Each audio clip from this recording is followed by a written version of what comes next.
Hello, this is One Black British Woman's Voice. Today I'm just going to do a little shoot from the hip vlog.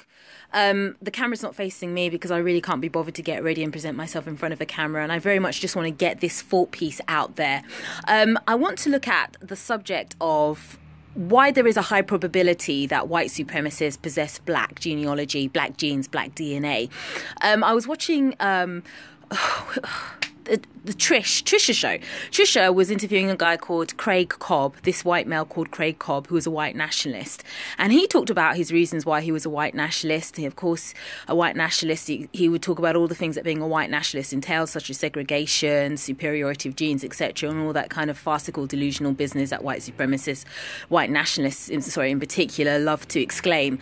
And at the end of the show, Trisha decided to do a DNA test on him. I think the premise was to do a DNA test on him in the first instance, which is why he came onto the Trisha show, so that he could prove his ancestry was like 100% white.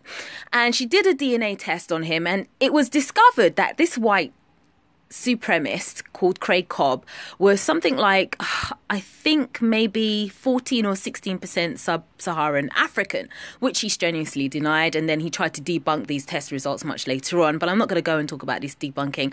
I'm just going to talk about the fact that on this show, to his surprise, he found out that he possessed 14 to 16% of sub-Saharan African genes, which completely decimates his self-worth and his sense of superiority right there.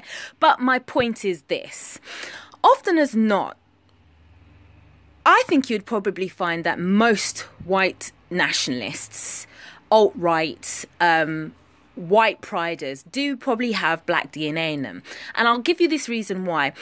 A few hundred years ago, you're born, you're biracial, right?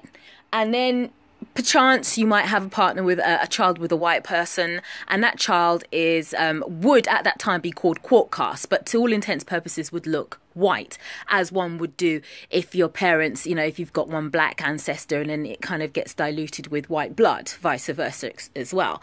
And you're living, a few hundred years ago, you're born biracial, you have a child with a white person, that child is white. What are you going to do when that child looks white? Or what do you think that white child is going to do? That white child, because because they've managed to get past the race radar detectors by their white supremacist owners, they're probably going to pack up their bags and flee somewhere where no one will be able to detect otherwise. And they're going to hide the strain of black in them, because it is better to pass as white and have all the trappings of living in a white society and the privileges that go with being white in a white society than it is to cling on to the fact that your grandfather, your great-grandmother was black, if that makes any sense. Now, you escape.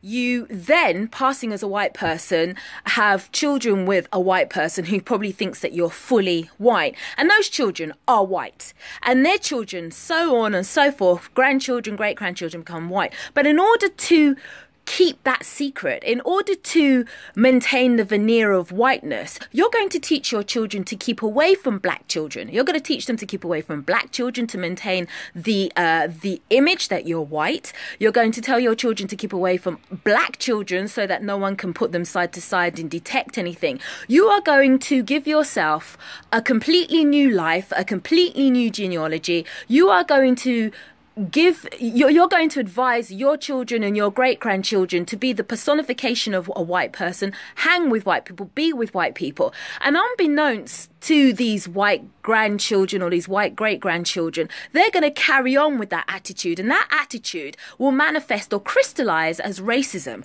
So what do you have 100 years later, 200 years later? You've got white people who are virulently racist, anti-black, because it's something that they've picked up from their parents, and their parents have picked it back from their parents. And the reason why this attitude has been passed down is because somewhere along the line, someone black was in their genealogy, and to hide that, they produced this entire new way of thinking. To hide that, they lambasted people of colour.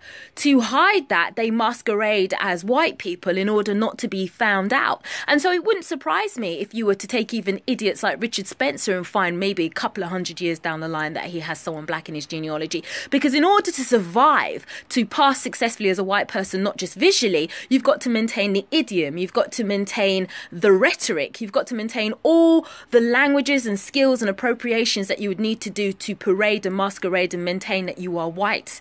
You've got to be the ultimate racist, don't you? Anyway, that's just one of my thought pieces. It's garbled, like I said.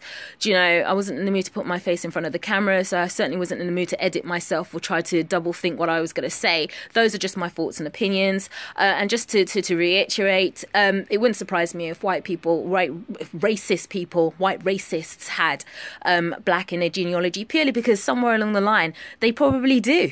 They do, and you know, and they wanted to hide that. Anyway, that's one Black British woman's voice, and I'm out.